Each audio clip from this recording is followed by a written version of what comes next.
Bonjour à vous. Eh bien écoutez, dans ce tutoriel numéro 2, nous allons voir comment modéliser les deux autres corps volumiques importants à faire, sachant que le deuxième que nous devons modéliser est identique à celui-ci. Donc pour cela, nous allons utiliser un outil qui s'appelle déplacer copier. Alors nous allons aller dans l'outil de recherche, nous allons nous assurer que nous sommes sur commande et on va taper les premières lettres du mot copier et nous arrivons sur l'outil déplacer copier le corps. Donc je clique là-dessus, on va dire qu'on va rentrer directement dans la fonction. Cette fonction vous propose soit de translater, soit de faire pivoter et de copier ou non. Donc nous allons évidemment nous copier le corps puisqu'on en veut un second et on va sélectionner les deux corps que l'on souhaite déplacer.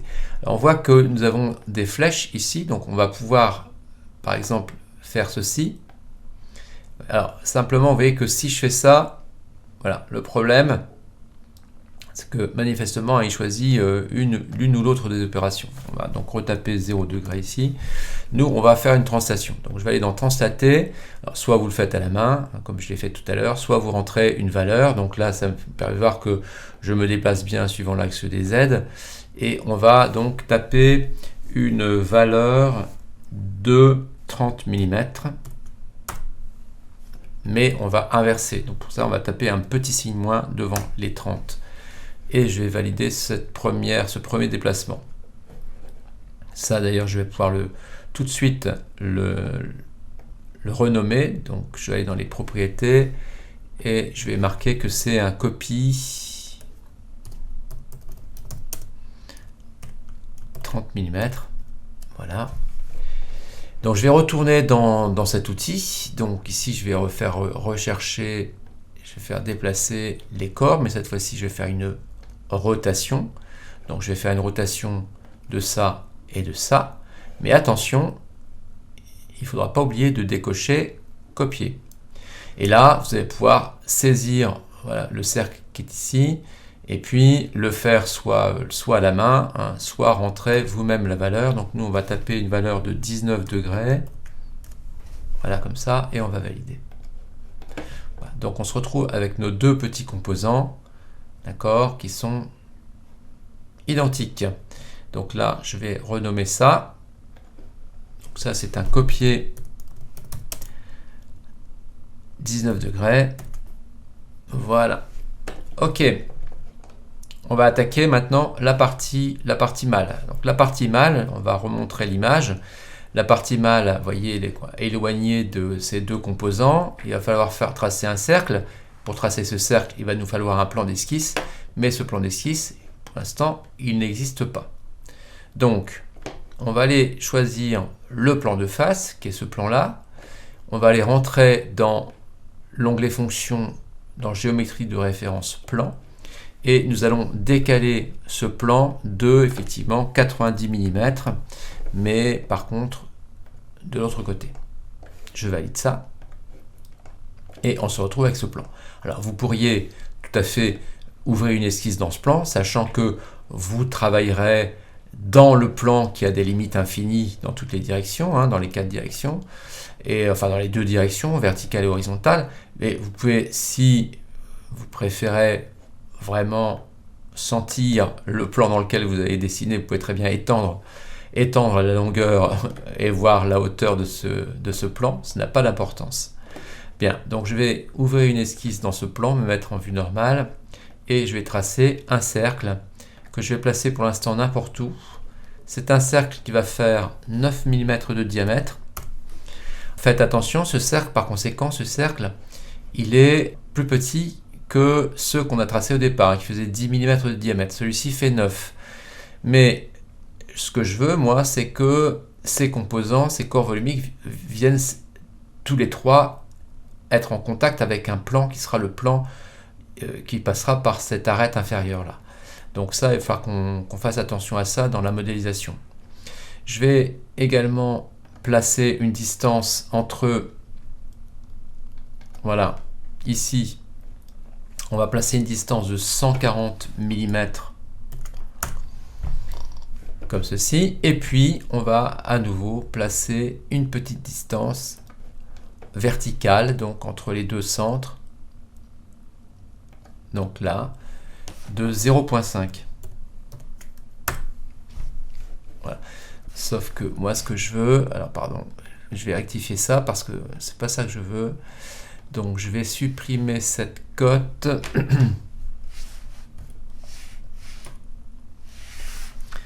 Alors je vais supprimer cette cote parce que ce que je veux, c'est que mon cercle soit légèrement en dessous. Donc je vais plutôt quand même le placer un peu en dessous, hein.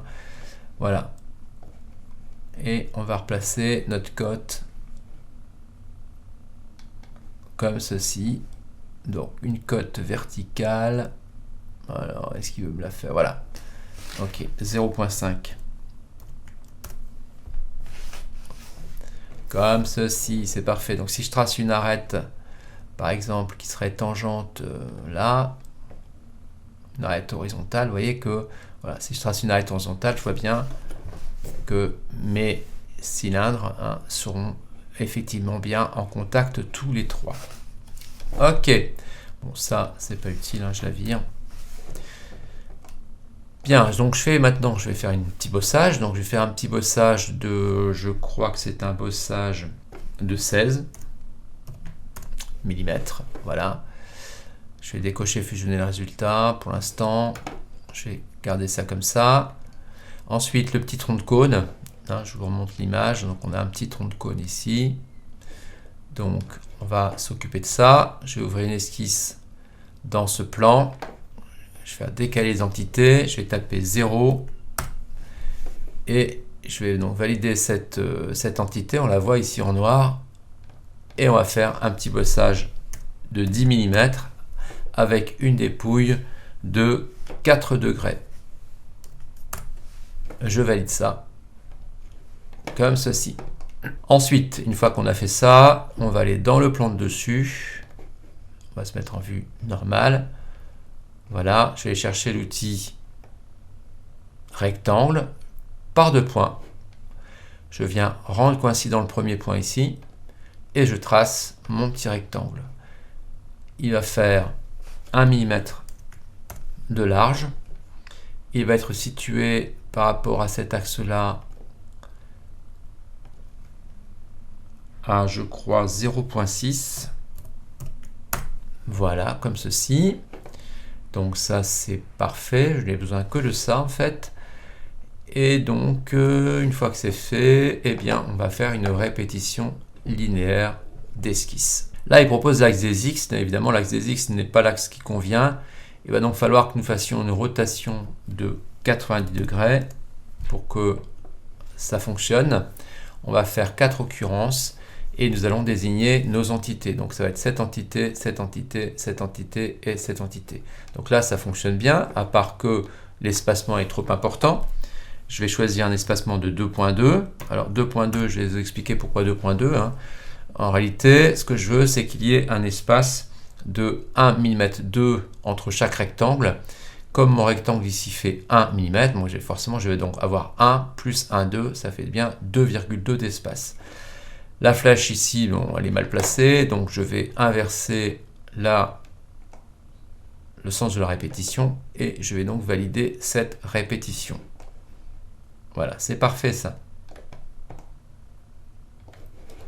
Une fois que c'est fait, je vais dans Fonction et je fais un enlèvement de matière. Ici, vous avez à travers tout.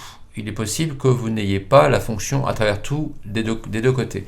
Il est possible que selon la version de SolidWorks que vous avez, vous n'ayez pas le à travers tout des deux côtés. Bon, dans ce cas-là, vous allez pouvoir éventuellement vous en sortir en choisissant les conditions de départ, c'est-à-dire décaler finalement le plan d'esquisse. Moi, je vais choisir à travers tout des deux côtés et valider par conséquent cet enlèvement de matière. Je vais tout de suite faire les congés, donc ne pas faire l'erreur que j'avais faite tout à l'heure, hein, dans le tutoriel numéro 1. Je vais tout de suite penser à mes congés. Donc j'ai les congés de 0.5 sur les arêtes qui sont ici. Je valide ça. Et je vais également avoir un congé, mais cette fois-ci de 0.3. Voilà, sur les arêtes Alors, pareil, je ne vais pas faire trop compliqué, donc je ne vais pas prendre la face. Je vais juste prendre les arêtes. Voilà. Bon. Voilà, je fais ça. Des congés de 0,3. Ça, c'est bien. Et il va falloir que je fasse une symétrie. Bon, alors là, pour faire la symétrie, malheureusement, là, je n'ai pas le plan. Je n'ai pas le plan de symétrie. Les plans dont je dispose actuellement, c'est le plan de face qui est là, le plan de dessus, le plan de droite. Bon. Et puis, voilà, ce plan 5, qui n'est pas un plan de symétrie. Donc, il va falloir créer ce plan de symétrie. Pour ça, je vais aller dans géométrie de référence plan.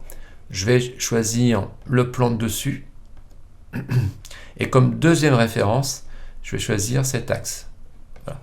Et il va, vous voyez, il va choisir, enfin en tout cas, il choisit perpendiculaire. Vous pourriez choisir une autre contrainte. Moi, ça me convient parfaitement, c'est ce que je voulais.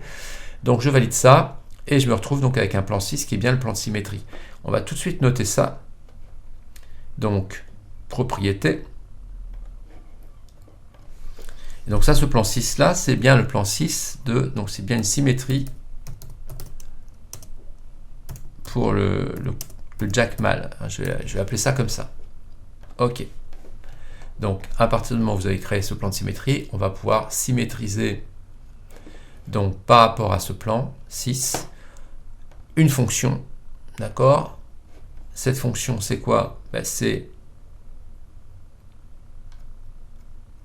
cet enlèvement de matière, d'accord, avec avec les congés 5, je pense, voilà. C'est ça, je valide ça. Donc vous voyez tout l'intérêt, donc là on va le faire aussi, tout l'intérêt de nommer vos congés. Donc ça c'est le congé de 0,5. Tout de suite faire congé de 0,5. Et celui-là, propriété, c'est les congés de 0,3 mm. Donc quand on a des aires de création qui commencent à être un peu conséquents, c'est tout l'intérêt de renommer les choses. C'est important de le faire. Bien, c'est pas mal. Nous en sommes à peu près à 13 minutes de tuto. On va pouvoir continuer un petit peu. Qu'est-ce qu'il nous reste à faire? Donc on va faire des petits perçages. Alors on va commencer par cette face. Donc je vais ouvrir une esquisse sur cette face-là. Voilà.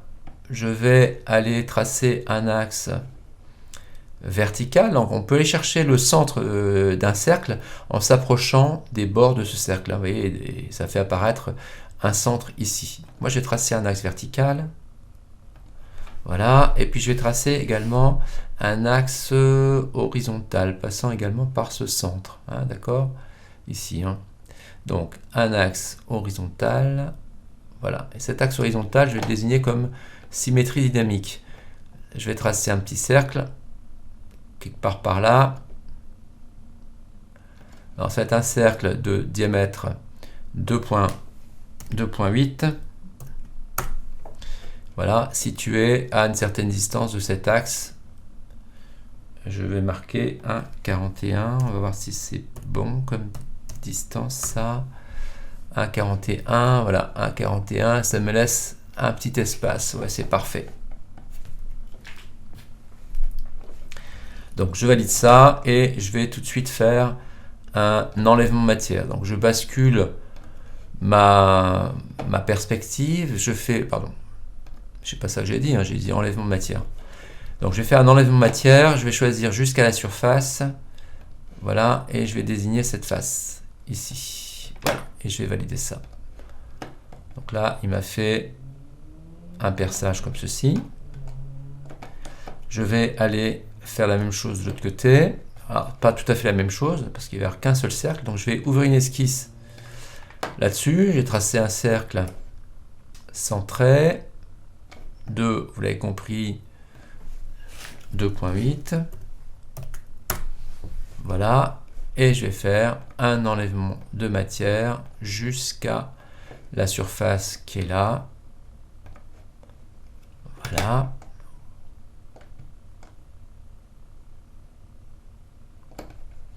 Et puis, sur cette face aussi,